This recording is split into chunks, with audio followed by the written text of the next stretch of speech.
the roots of how our culture become the way that it is. We know it's institutionalized. We know a lot of this is cultural conditioning, but where was the root? Was it ancient philosophy? Was it the religions, schools? Is there an Yeah. anthropological trajectory to that? I think they all work together. And I also think they can all be subversive. So just the way that philosophy can also work against that toxic positivity or toxic masculinity, even, so can religion. Religion can work against it, even as much as it has in the past reinforced. Like for me, the light metaphor, the whole enlightenment, Plato's cave is where I start the book, where the prisoner gets out of the cave and sees the light and then understands things, and there's knowledge, and light is safety, and light is knowledge and wisdom and everything good. And then darkness got to be everything bad. Darkness is evil and dangerous and sinful, right? Like, so religion also played a part in this. In Christianity, Jesus says, I am the light of the world, right? So there's lots of like light and dark dichotomy there that doesn't help us, right? It doesn't help us when we then talk about dark moods or when we think of ourselves, because I think that we are whole human beings and we are comprised of light and dark. And so if we are, only praising the days that we wake up with, good vibes only or whatever, we don't know what to do with ourselves as soon as things,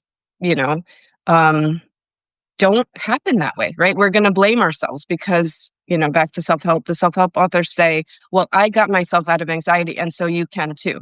And so then if I wake up anxious on one day, I'm going to say, oh, I must have failed because I should have been able to do it better.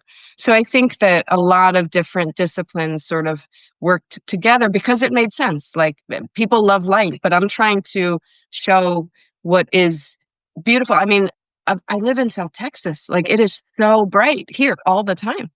And it is oppressive, right? The light, if we only had to live in like a desert attacked by the sun, we would hate it. And so I'm trying to build some trees I'm trying to grow some trees. I'm trying to show us where the cave is good. Like, we want to go in the cave sometimes for shade. We can go in and out of the cave. It doesn't mean we live in the dark moods forever, that's all, like, I'm not praising them.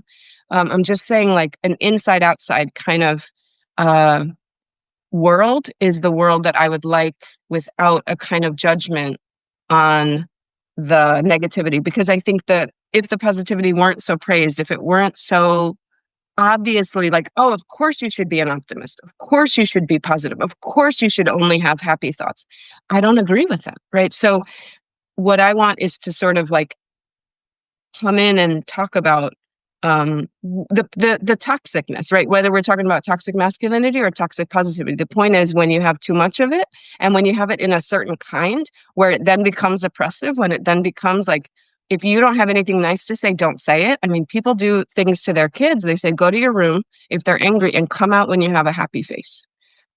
And I just think, wow, like, you are really building up that child to be a person who recognizes that their emotions are not allowed in this world. And then that accounts for so much of the masking that we do. We go around and we kind of don't feel safe with each other to actually say the truth. And so we're missing a lot of connection. We're missing a lot of like actual connection we can have with other human beings that sometimes just happens better when we're sad than when we're happy.